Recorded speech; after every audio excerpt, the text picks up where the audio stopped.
questions fréquentes qui se posent dans le cadre de cette prise en charge sont: l'énurésie est-elle une maladie? Quelles en sont les causes? Justifie-t-elle systématiquement une consultation médicale? Les examens complémentaires sont-ils indispensables? Faut-il toujours traiter? La bibliographie sur le sujet est conséquente, abondante.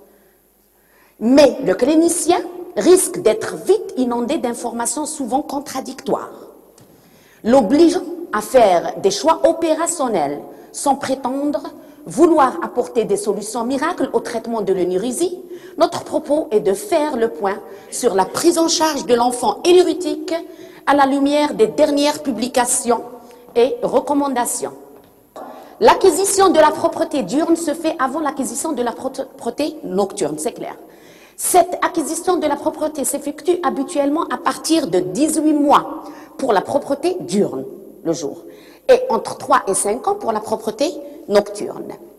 15 à 20% des enfants ont acquis la propreté nocturne à 3 ans, 70 à 80% à 4 ans, 80 à 90% à 5 ans et 98 à 99% à l'adolescence. Pour la propreté diurne, ce chiffre est de 25% à 2 ans, 85% à 2 ans et demi et 98% à 3 ans. La prévalence de l'énurésie est difficile à estimer.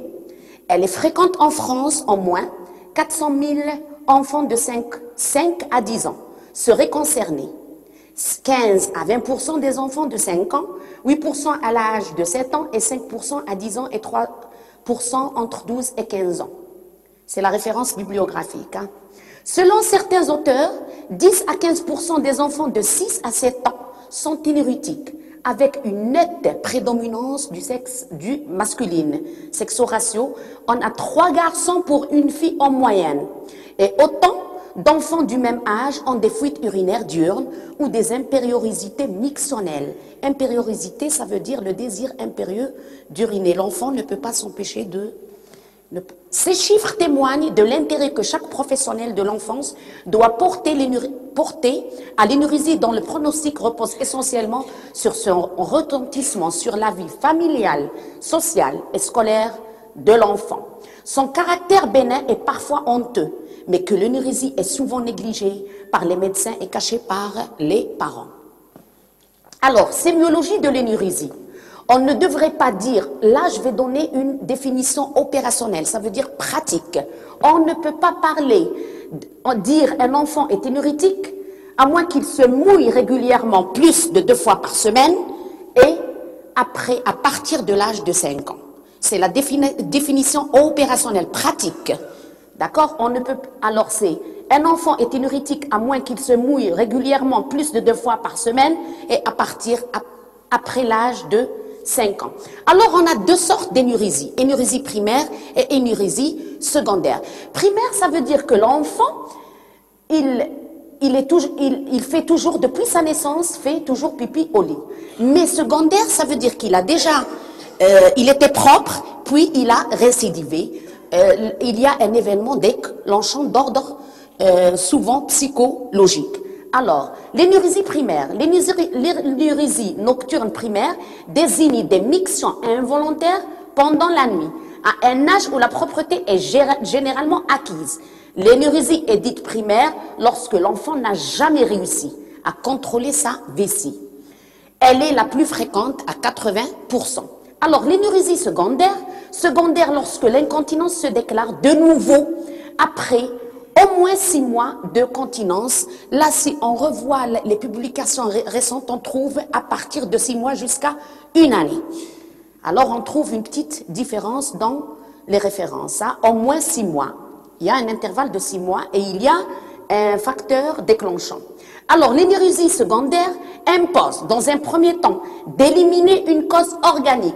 Infection urinaire, diabète, constipation, néphropathie débutante, et diabète insipide central. Révélé par une polyurie, c'est une hyperdurèse et une énurésie. La survenue d'un événement traumatique est souvent au premier plan dans l'énurésie secondaire. La suivante.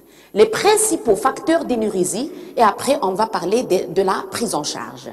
Alors, tous les auteurs s'accordent sur le fait qu'aucune cause à elle seule ne peut expliquer l'énurésie. On a plusieurs causes. Plusieurs hypothèses éthiopathogéniques sont proposées pour tenter de l'expliquer. Il semblerait que l'énurésie témoigne d'une immaturité de certaines fonctions touchant la physiologie urinaire et mixonnelle, le sommeil et le développement affectif de l'enfant.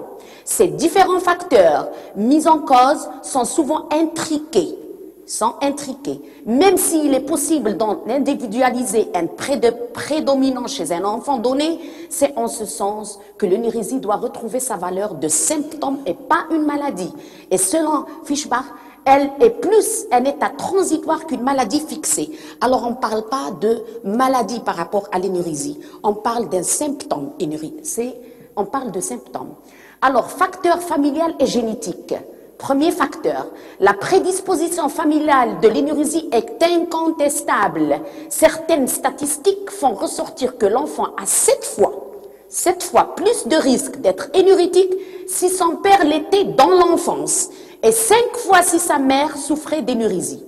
Des gènes ont pu être incriminés dans certaines formes familiales, dont le gène ENUR1 sur le bras long du chromosome 13. Facteur physiologique, le facteur vésical. L'énurésie nocturne apparaît comme un retard dans la maturation des voies nerveuses contrôlant la production d'urine et de la fonction nocturne de la vessie. En effet, une polyurie nocturne ou hyperdiurèse nocturne résultant d'un défaut de sécrétion nocturne d'hormones ADH, hormones antidiurétiques, est retrouvée chez les 2/3 des enfants énurétiques.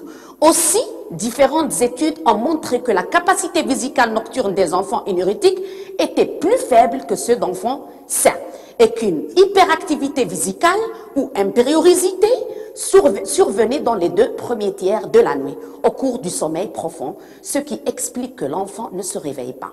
Toutefois, il faudra toujours aussi éliminer un trouble organique tel que malformation de l'appareil urinaire, infection urinaire, diabète, constipation ou oncoprésie. On passe. Le sommeil. Alors, là, la profondeur est la même chez l'enfant sain et chez l'enfant énurétique. C'est le même sommeil. Avec un EEG, le tracé, c'est le même sommeil. On va voir qu'il y a un problème au niveau du réveil. Alors, la profondeur du sommeil est souvent évoquée par les parents. Un des parents, docteur, par rapport à son fils, il dit, docteur, il dort si profondément que je n'arrive pas à le réveiller. Cette hypothèse est rarement contestée par les médecins, bien que l'organisation du sommeil soit normale chez l'enfant énurétique. L'énurésie peut survenir à tous les stades du sommeil, même si elle est plus fréquente en début de nuit et au cours du sommeil lent. En fait, le sommeil n'est pas plus profond chez l'enfant énurétique que chez l'enfant propre la nuit.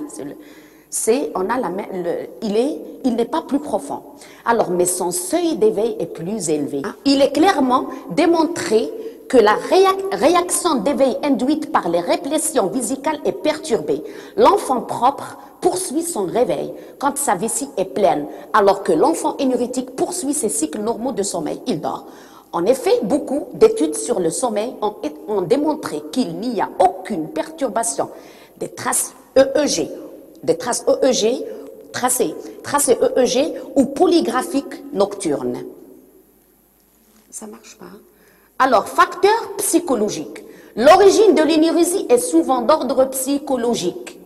Par exemple, une éducation trop rigide, un événement marquant comme l'arrivée d'une petite ou la naissance d'un petit frère, puis né, séparation familiale, une affection somatique, début de scolarité ou mise en internat. Peut être à l'origine de l'énurésie chez l'enfant. L'énurésie entraîne une souffrance de l'enfant, mais lui procure également une satisfaction libidinale, directe ou indirecte, variable selon le cas. Je vais vous expliquer. On a l'enfant opposant et agressif. L'enfant opposant, il sait que sa mère demande qu'il soit propre. Il va s'opposer. Alors, l'enfant opposant agressif, l'énurésie prend ici la signification d'une manifestation d'opposition. L'enfant tente d'utiliser son symptôme comme un moyen de pression ou de rétorsion en face des exigences parentales concernant l'éducation sphinctérienne. On a aussi l'enfant inhibé et passif. Alors, il s'agit d'un contexte très voisin du premier. C'est voisin, mais on va plus expliquer c'est pas le même, hein, voisin, du premier dans son déterminisme. Même si l'aspect clinique paraît très différent, l'enfant ne paraît pas concerné par son énurésie et ne montre pas de culpabilité évidente. Il ne s'intéresse pas, il n'a pas de... Alors, il ne montre pas de culpabilité évidente, un peu comme si tout cela ne lui appartenait pas. En fait, il se présente comme passif, inhibé, timide, apathique. Plus significatif encore, on note assez souvent une composante masochiste. Recherche inconsciente des punitions, attitude de l'échec. Cet enfant présente des difficultés à assumer la composante agressive de sa personnalité. Inconsciemment effrayé par cette agressivité, il la réprime, la retourne contre lui-même. Le symptôme prend ici encore une valeur agressive à demi-teinte, une agressivité à la fois dirigée vers les parents et retournée contre soi-même. La suivante. Alors, l'enfant hyper-émotif immature, l'énurésie est le symptôme d'un désir de régression infantile parce qu'il veut avoir les soins prodigués par sa maman. Alors, l'enfant hyper-émotif immature, l'énurésie est le symptôme d'un désir de régression infantile. L'enfant tente de rétablir une situation de dépendance accrue à sa mère. Il retrouve les bénéfices et les plaisirs prodigués par les soins maternels. Contact intime avec la mère, toilette, couche, lorsqu'il était un bébé ou un tout jeune enfant. L'enfant présentant des symptômes névrotiques. À la fin de la période de latence, ça veut dire après le complexe d'Oedipe, c'est le surmoi et l'héritier du complexe d'Oedipe à partir de 6 ans et demi, 7 ans, jusqu'à en prépuberté, ça veut dire 11 ans à peu près, hein, et c'est pas trop fixe, ça reste une fourchette selon. Il y a des différences individuelles chez l'enfant. Alors, à la fin de la période de latence ou en début de puberté, l'énurésie apparaît dans certains cas comme la manifestation d'un plaisir organique centré sur la zone urétrale et génitale, constitué un équivalent masturbatoire, une satisfaction partielle, un compromis entre plaisir et angoisse. L'énurésie peut être ici comparée à un symptôme névrotique. Il y a un conflit. Se traduisant dans le corps, en période oedipienne, l'aspect névrotique du symptôme peut être retrouvé dans des bénéfices secondaires prodigués par la sollicitude et les soins maternels. Cette idée a été renforcée par Diatkin, psychanalyste contemporain, et nous dit que c'est vrai que certains enfants en retirent les mêmes bénéfices secondaires par les soins corporels et l'attention qu'elle impose à la mère de l'enfant. La suivante. La prise en charge. De l'énurésie ne sera proposée qu'à un enfant désireux de guérir. Elle repose dans un premier temps sur une modification des habitudes, c'est-à-dire sur le bannissement des couches, il n'utilise plus les couches, la limitation des boissons après 18 heures et sur la miction avant le coucher. Mais ça reste des solutions trop simples. En cas d'échec de ces mesures simples, on aura recours à d'autres méthodes. La première méthode, c'est les thérapies de motivation. Alors, la psychologie est essentielle dans la prise en charge de l'énurésie. Ainsi, la mise en place d'une thérapie de la motivation de l'enfant peut être une solution. Tout d'abord, l'entourage de l'enfant devra être vigilant à mettre en place un environnement favorable. Parce que quand on travaille avec un enfant, la prise en charge d'un enfant, il nous faut toujours la guidance parentale. L'enfant n'est pas comme l'adulte. Déjà, l'enfant ne verbalise pas le tout. On doit utiliser le dessin et le jeu pour découvrir ou détecter le côté interne. On lui demande, en consultation, on lui donne une feuille, on lui explique qu'il doit dessiner le soleil et des nuages. Et il doit remplir les jours de la semaine, même en arabe, c'est pas méchant. Il doit mentionner les jours de la semaine. Quand il se réveille le matin, c'est l'autocontrôle. S'il se trouve mouillé, il va mettre une croix au niveau de la colonne des nuages. S'il se trouve qu'il n'a rien fait, son lit est propre, il va mettre une croix sur le soleil. Ce tableau nous montre par exemple la deuxième semaine de la prise en charge. Parce qu'un enfant énurétique, je vais parler après, c'est une consultation de 45 minutes, On fait une psychothérapie de 45 minutes, les premières séances peut-être avec les parents pour nous expliquer un petit peu l'environnement familial, mais après, on doit le prendre tout seul, parce que des fois, il y a des facteurs. L'énurésie était déclenchée par rapport à l'environnement au sein de la famille. Si l'enfant est victime d'une violence conjugale, alors on doit le prendre en charge sans avoir devant nous les parents. Chaque semaine, il doit présenter le même tableau et on voit une petite amélioration. On voit 2 journées où il a réussi à ne pas faire pipi. Et c'est l'autocontrôle. L'enfant doit cocher seul, tout seul.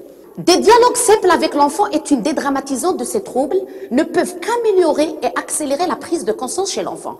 Avoir recours à l'autocontrôle comme la tenue d'un calendrier mixonnel, c'est le calendrier mixonnel, où l'enfant va dessiner un soleil ou un nuage en fonction de la fuite ou non, permettra à l'enfant de prendre conscience de ses progrès. Une petite récompense peut être parfois associée à la fin d'entretenir la motivation de l'enfant.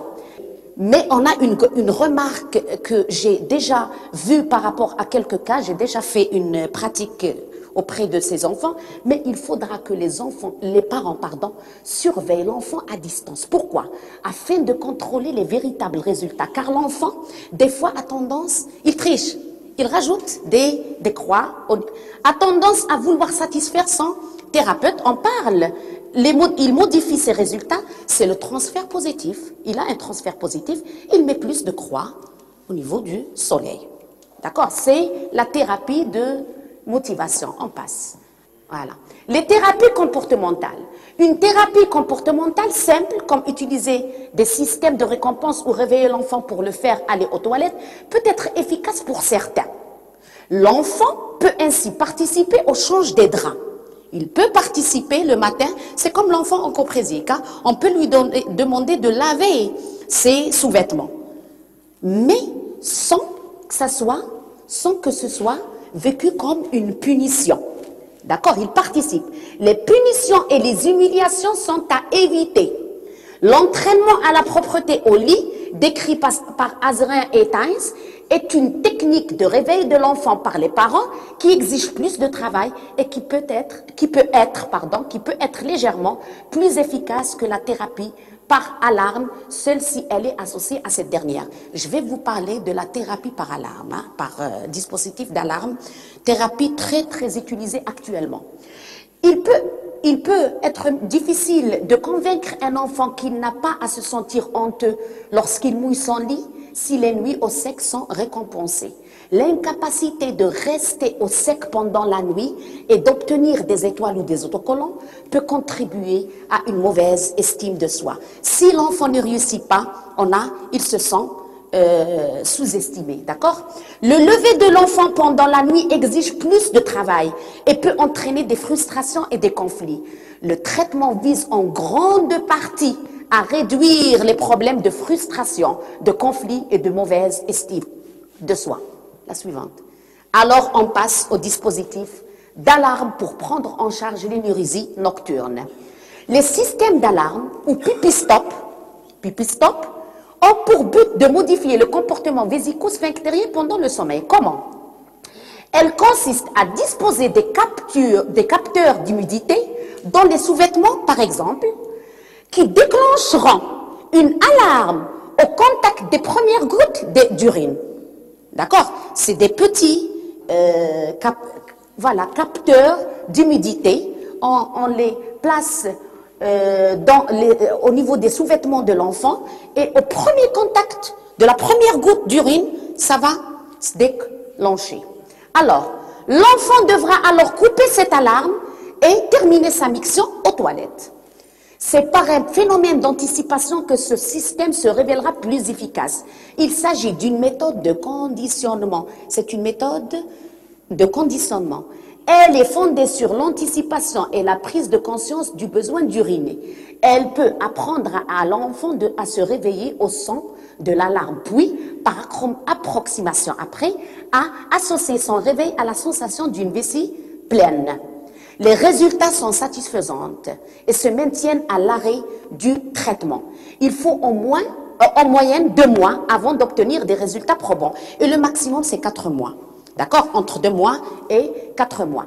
Cette méthode implique une coopération de l'enfant et une acceptation de la famille et ne peut se concevoir qu'après l'âge de 8 ans. Mais si on est dans un cas critique, à partir de 6 ans, on peut appliquer cette méthode. Mais là, on demande que l'enfant ait l'âge de 8 ans. Il mérite tout de même notre attention puisqu'il en fait l'objet d'une évaluation par l'ANES, c'est Agence nationale d'accréditation et d'évaluation en santé en 2003. Souvent, la première amélioration se traduit par une diminution de la miction plutôt que par une nuit totalement sèche. Il y aura une diminution. Il faut continuer à utiliser le système jusqu'à ce que l'enfant soit propre pendant 14 nuits consécutives. Il en ressort que leur efficacité est comparable à celle de la desmopressine, c'est un médicament, après 3 mois de traitement, et que les rechutes sont moins fréquentes 3 mois après l'arrêt du traitement. Le délai d'action nécessite 1 à 2 mois et le traitement doit être poursuivi durant 4 mois pour être durablement efficace. Ils ont l'avantage d'être sans danger. On n'a pas d'effet secondaire. Il semblerait qu'aucune étude n'ait mentionné d'éventuels troubles secondaires au réveil par une alarme sonore en pleine miction. Nous restons cependant réservés sur l'impact que peuvent avoir sur l'enfant ces fréquents réveils nocturnes et pipi interrompus.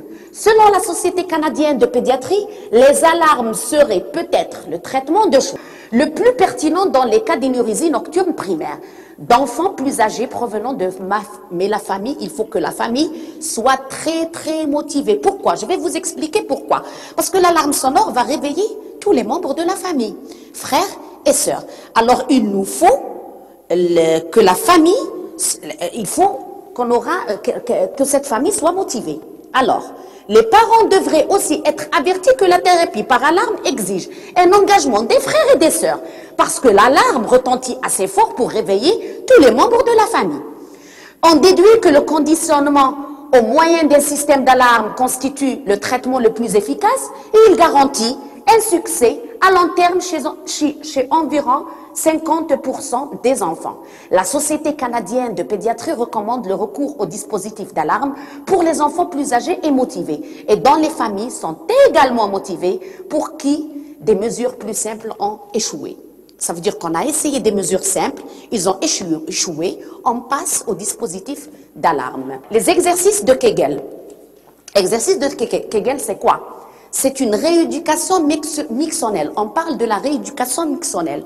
Alors, qu'est-ce qu'on va faire? On demande, les exercices de Kegel aident à améliorer le contrôle de la vessie et peuvent réduire le risque de fuite d'urine. Il s'agit d'une rééducation mixonnelle. Qu'est-ce qu'on demande à l'enfant?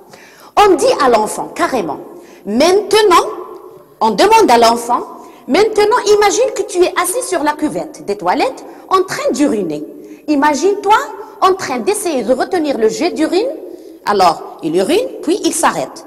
Il doit s'arrêter durant 5 secondes. Mais un enfant ne peut pas mesurer 5 secondes, c'est quoi? On lui demande de compter 1, 2, 3, 4, 5. Alors, il s'arrête durant 5 secondes, puis il continue le jet d'urine.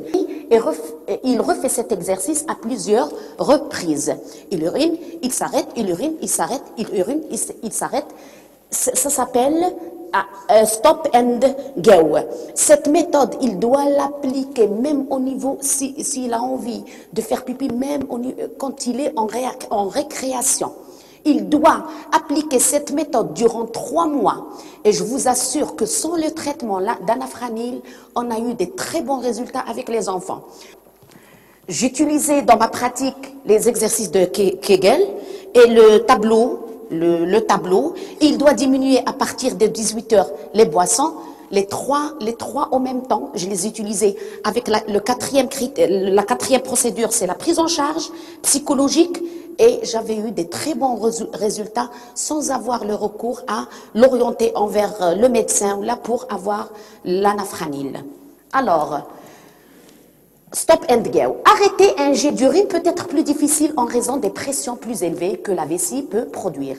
Ces exercices sont plus souvent conseillés aux adultes dans le renforcement du plancher pelvien et l'appréhension du contrôle de la vessie. La prise en charge psychologique. Lors du dialogue avec l'enfant et son environnement, il est possible d'identifier l'origine de l'énurésie comme étant liée à des troubles psychologiques.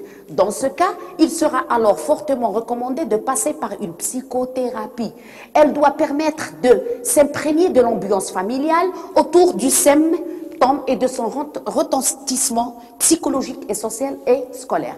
La première consultation d'un enfant énurétique est capitale. C'est une consultation à part entière et elle dure au moins 45 minutes. En effet, la psychologie joue un rôle primordial dans l'énurésie.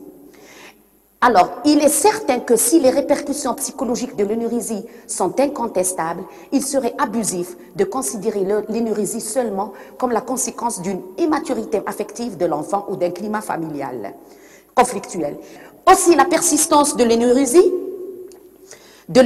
à l'adolescence pourrait, selon certains auteurs, justifier une prise en charge psychologique. Il n'existe bien entendu pas d'explication univoque de l'énurésie. Certains facteurs psychologiques ou socio-éducatifs joueraient un rôle déclenchant. D'autres l'entretiendraient ou l'aggraveraient. Dans l'énurésie primaire, c'est souvent le retentissement de l'énurésie sur le psychisme. Parce que l'enfant, il n'était jamais propre. Alors le retentissement de l'énurésie sur le psychisme de l'enfant ou le fonctionnement familial qui peut amener à proposer une consultation en pédopsychiatrie ou chez le psychologue, etc. La souffrance de l'enfant est attribuée aux répercussions sociales et familiales du trouble. Sentiment de culpabilité, mauvaise estime de soi, tendance à l'isolement. Dans l'énurésie secondaire, c'est le contraire. La souffrance de l'enfant est souvent au premier plan parce qu'il a récidivé, il a rechuté. Elle peut être le signe d'un moment régressif ou d'un épisode dépressif en relation avec un événement déclenchant individuel ou familial qui pourra être recherché et exploré avec tact. L'énurésie peut elle-même susciter des réactions parentales inappropriées. Des fois, les parents, ils ont des réactions inappropriées susceptibles de l'entretenir. La qualité des relations parents-enfants s'enferme dans des rituels désagréables avec un risque de rigidification des modes de communication intrafamiliaux. L'enfant pourra être orienté vers un psychothérapeute, non pour son énurésie, mais pour la souffrance psychologique des fois. C'est pas l'énurésie, c'est la souffrance psychologique qu'il exprime ou que le psychologue aura à décoder. Des entretiens avec enfants et parents peuvent aider à surmonter ces vécus de culpabilité, à dédramatiser les situations et à fluidifier les relations familiales. Il est toujours important que le consultant reconnaisse la souffrance familiale et celle de l'enfant derrière ces situations et ne renforce pas les comportements figés et culpabilisants. Le psychologue ne doit pas culpabiliser l'enfant. L'énurésie en tant que symptôme pourra souvent être respectée comme signe d'un processus maturatif et développemental en cours et non encore achevé. De nombreux acteurs psychiatres et psychanalystes ont également montré comment l'énurésie peut devenir une source de plaisir culpabilisé. Enfin, ce symptôme varie selon les moments et les lieux dans lesquels il s'inscrit. Il est enfin des énurésies rebelles. Rebelles, ça veut dire que ça ne répond pas à la prise en charge, mais finiront bien par disparaître, car il est bien rare qu'elles persistent au-delà de l'adolescence. Médication. Les médicaments ne doivent pas être utilisés en première intention. Cependant, certains produits peuvent être utilisés de façon ponctuelle. Le traitement médicamenteux repose essentiellement sur des molécules dont le rôle est de réduire la quantité d'urine produite pendant la nuit, potentialisant de ce fait l'action de la limitation des boissons. Les mesures générales à recommander pour les parents, c'est des mesures très très simples et après, j'aurai la conclusion. Alors, les stratégies généralement recommandées pour les parents qui veulent aider leurs enfants à devenir continents s'établissent comme suit. C'est des petites recommandations. Clarifier l'objectif de se lever la nuit et d'utiliser les toilettes, faciliter l'accès de l'enfant aux toilettes, éviter la consommation d'aliments contenant de la caféine ou une trop grande quantité de liquide avant le coucher, demander à l'enfant de se vider la vessie avant le coucher, renoncer aux couches. Les culottes de propreté peuvent être acceptables, faire participer l'enfant au nettoyage matinal sans y donner un caractère punitif, préserver l'estime de soi de l'enfant. Conclusion. Cette mise au point rappelle que l'énurésie est un symptôme et non une maladie. Sa prise en charge initiale repose sur des mesures éducatives et hygiéniques. En cas d'échec, un traitement médicamenteux ou comportemental, système d'alarme, peut être entrepris, mais pas avant l'âge de 6 ans. L'enfant doit comprendre qu'il détient les clés de sa réussite, même s'il a besoin d'être soutenu ou encouragé. Et je vous remercie.